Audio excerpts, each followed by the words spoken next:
जिस तरह भाई ने कहा कि यार आप सो के उठे ना तो एक नया वर्जन आया होता है। हाँ ऐसे और ये असल में ना देखो Next.js, Nextify, Express.js को रिमूव करके and they made a similar. मैं आपको यहाँ पर एक चीज बताना चाहूँगा कि जो Next.js है ना वो असल में आपको ये होगा, Next.js जो है ना वो एक किस्म का एक्सप्रेस को रिमूव करके उन्होंने जो है ना सिमिलर टू Laravel, जिस तरह Laravel टू PHP है इसी तरह similar Next.js is to node. तो उन्होंने वो मॉड्यूलर वाइज जो है ना वो सारा काम किया। They are not following MVC structure, तो वो मॉड्यूलर वाइज जो है वो फॉलो कर रहे हैं। बट अगेन तो Node.js है ना उसमें जिस तरह टेक्नोलॉजीज आती जा रही है हर एक चीज के लिए मतलब उन्होंने डिफरेंट टेक्नोलॉजी। यार एक गोरे इतने कसम से मैं इन गोरों को क्या कहूँ, मिनट बाद कोई टेक्नोलॉजी फ्री बैठे पता नहीं इनको पैसे कहाँ से मिलते हैं हमें नहीं आ रहा, इतना डीप जाकर बनाना शुरू कर देते हैं। लेकिन एनीवेज स्टार्ट करते हैं नेक्स्ट क्वेश्चन से। नेक्स्ट क्वेश्चन असल में ना PHP ना मत मैं बात कहूँ, ये जो PHP वाले हैं ना ये ना जब से इन्होंने Laravel पे काम करना स्टार्ट किया ना ये OOP को फॉलो करते आ रहे हैं। PHP करते ही बेस ही है, मतलब ऑब्जेक्ट ओरिएंटेड प्रोग्रामिंग, उसमें इंटरफेसेस, ट्रेड्स, क्लासेस, एक्सटेंशन, ये वो सारा कुछ उसके अंदर है, मतलब यूज ही करते आ रहे हैं।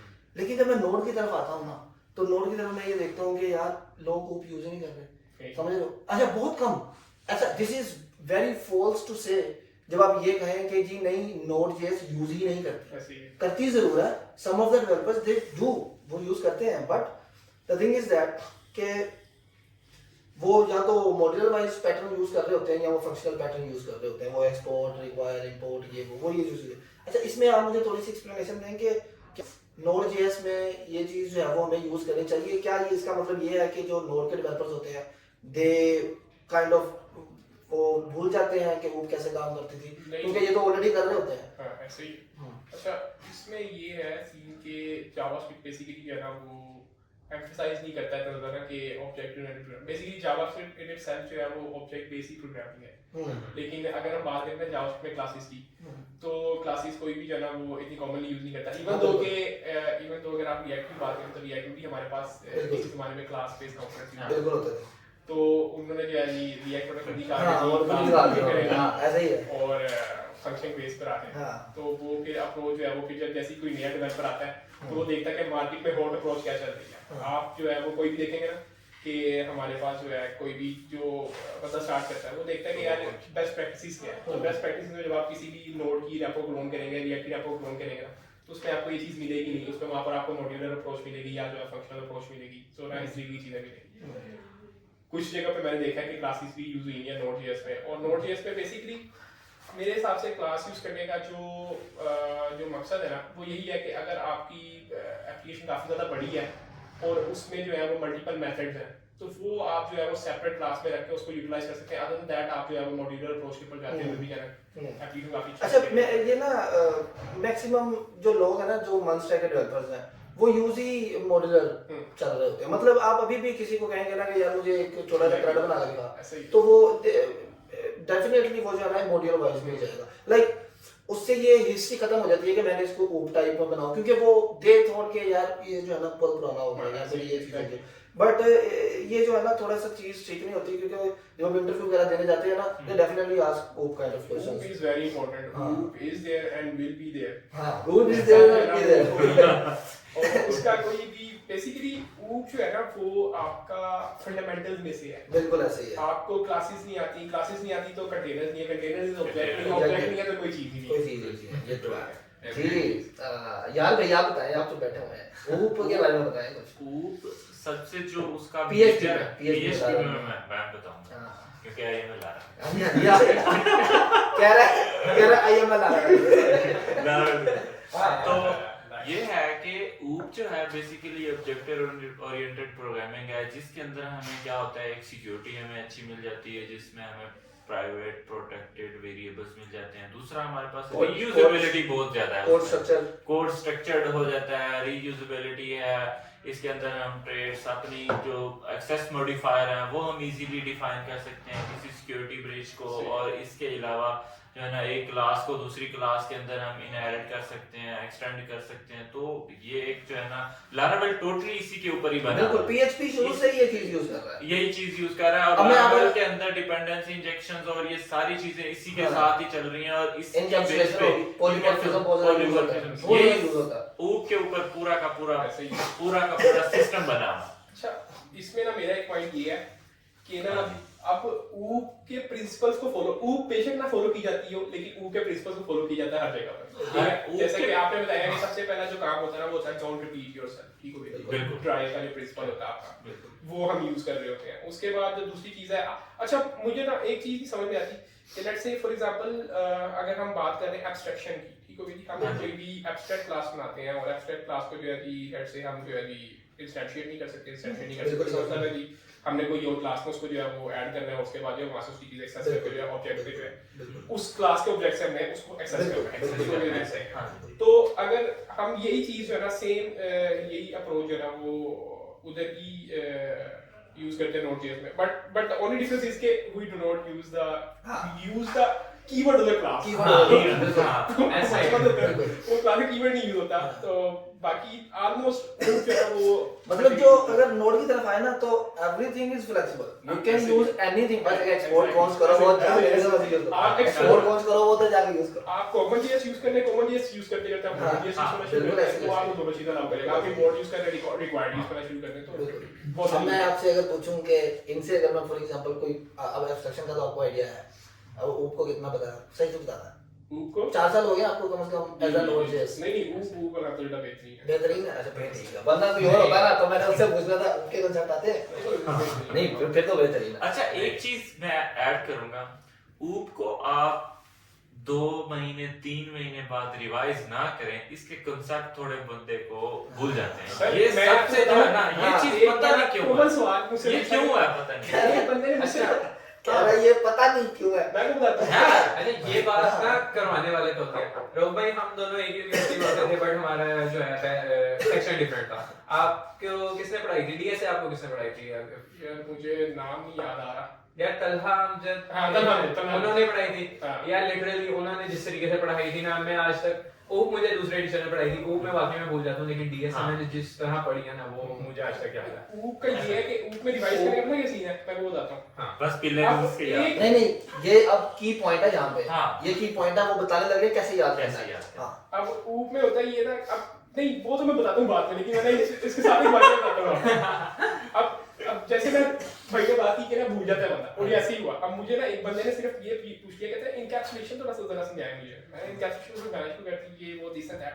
कहता ठीक हो गया, इनकैप्सुलेशन आपको आती है, perfect, why do we use it? हाँ अब the question is why do we use it. मैंने बताया जी, मैंने जी अपने ना ऑब्जेक्ट को ना डायरेक्टली एक्सेस नहीं करने देना, अब मैंने अपने मेथड्स को एक्सेस नहीं करने देना, मैंने अपने जो प्राइवेट मेथड्स हैं उनको एक्सेस नहीं करने देना। समझो व्हाई?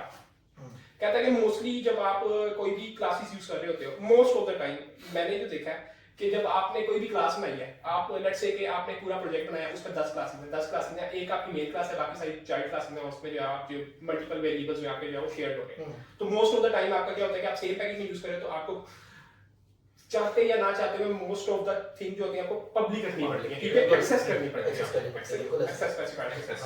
तो कहता है कि यार फिर आप इनकैप्सुलेशन पे क्यों जा रहे हैं? हाँ तो ये मसला होता है आप तो जना मोस्टली जो थ्योरी होती है ना वो आप वर्ड पे फोकस कर लेते हो, लेकिन वाई पे हमारा एम्फसाइज है ना फोकस बिल्कुल जो है ना वो नहीं होता। असल में मैं यहाँ पे ना एक चीज में क्लियर करना चाहूंगा कि इवन के मैं खुद लारावेल में करता हूँ, इवन के हम जो है ना लारावेल में क्लासेस और मेथड्स और सारा कुछ बना रहे होते हैं, most of the time believe me when I say this, most of the developers they do not know कि यहाँ पर अगर फॉर एग्जांपल पॉलीमॉर्फिज्म यूज हो रहा है ना, उनको नहीं पता होता कि पॉलीमॉर्फिज्म यूज हो रहा है, उनको आइडिया नहीं है।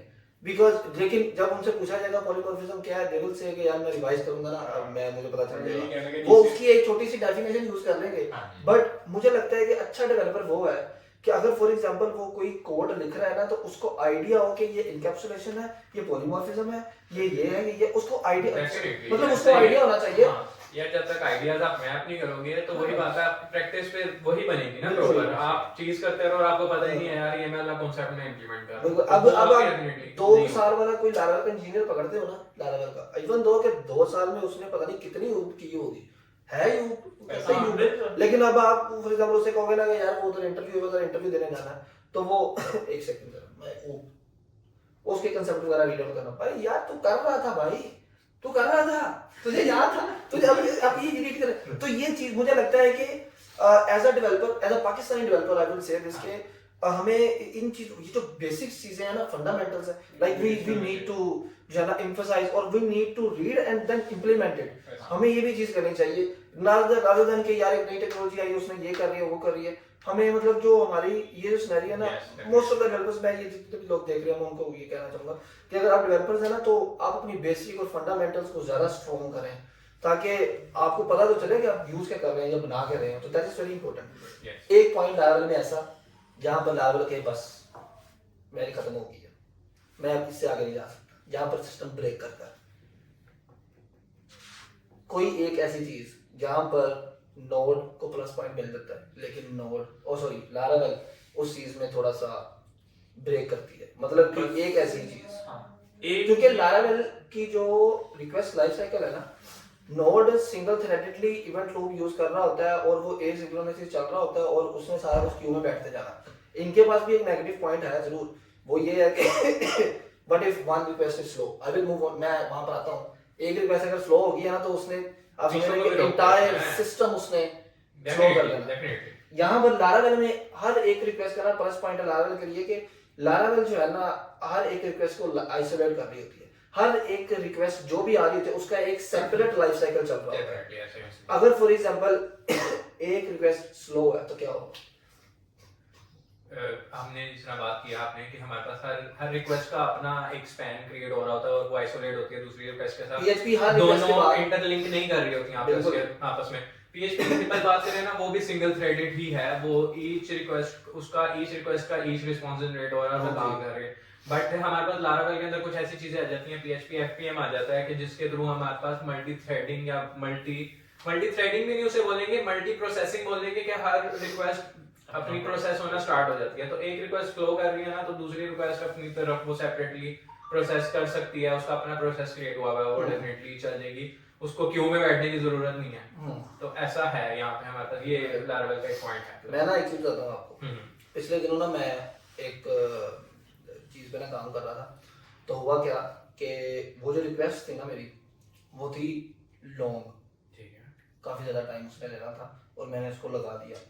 अब हुआ पता क्या, उसकी वजह से वो रीलोड कर रहा है ऊपर से, रीलोड हो रहा है। अब मैं कुछ कर नहीं सकता, like I can not do anything. मैं किसी बटन के ऊपर क्लिक करके इधर उधर नहीं जा सकता। इवन के वो रिक्वेस्ट अगर चल रही है ना तो मैं उसका नया टैब ओपन करके उसी लिंक का या मेरे पास कोई एक्शन परफॉर्म में वो नहीं कर सकता, वो वहीं पर अटका रहता है जब तक कि वो रिक्वेस्ट कंप्लीट नहीं होगी, इसमें आगे नहीं जाना। लेकिन नोड में ये चीज नहीं होती। नोड में एसिंक्रोनस चल रहा होता है, अगर एक रिक्वेस्ट टाइम ले रही ना जा रही है पीछे, आप अगली आने दो। लेकिन कंकरेंट कनेक्शंस में वहां पर भी मसला आता है, आपको भी इस चीज का पता आइडिया है। लेकिन अभी के लिए मैं जरा ये थोड़ा सा क्लियर कर लूं कि एक रिक्वेस्ट अगर बहुत ज्यादा लॉन्ग है और मैं सिस्टम को यूज नहीं कर सकता, मैं ब्लॉक हूं इस वक्त, यहाँ पर मैं क्या करूंगा? ये बात है, उस रिक्वेस्ट को हम प्रॉपर्ली हैंडल कर सकते हैं। वहां पे उसके ऊपर हम कोई ना कोई मैकेनिज्म यूज कर सकते हैं, वहां पे लोड का क्यू लगा क्यू लोडिंग टाइम दे सकते हैं, कुछ भी कर सकते हैं वहां पे। यानी कि आपके पास मेथड्स हैं अवेलेबल, आप उनको यूज करके अपनी जो आप डिजायर्ड फंक्शनैलिटी है उसको अचीव कर सकते हो एट दैट टाइम। क्यू में लगा दिया जो फैमिली पीछे चल रहा है सारा। लेकिन एक क्यू का ऑप्शन है ही है, वो तो आपके पास एक रिक्वेस्ट है जो आपने थोड़ा सा ना ये है कि एज कंपेयर टू नोड में ज्यादा फास्ट रिक्वेस्ट जाती है एज कंपेयर टू लारावेल। हम जितनी ऑप्टिमाइज करते हैं अगर सेम हम नोड को देंगे तो इस चीज में मैं नोड को नंबर दूंगा। क्या बात है, फास्ट प्रोसेसिंग में डेफिनेटली डेफिनेटली नोड वही मान लीजिए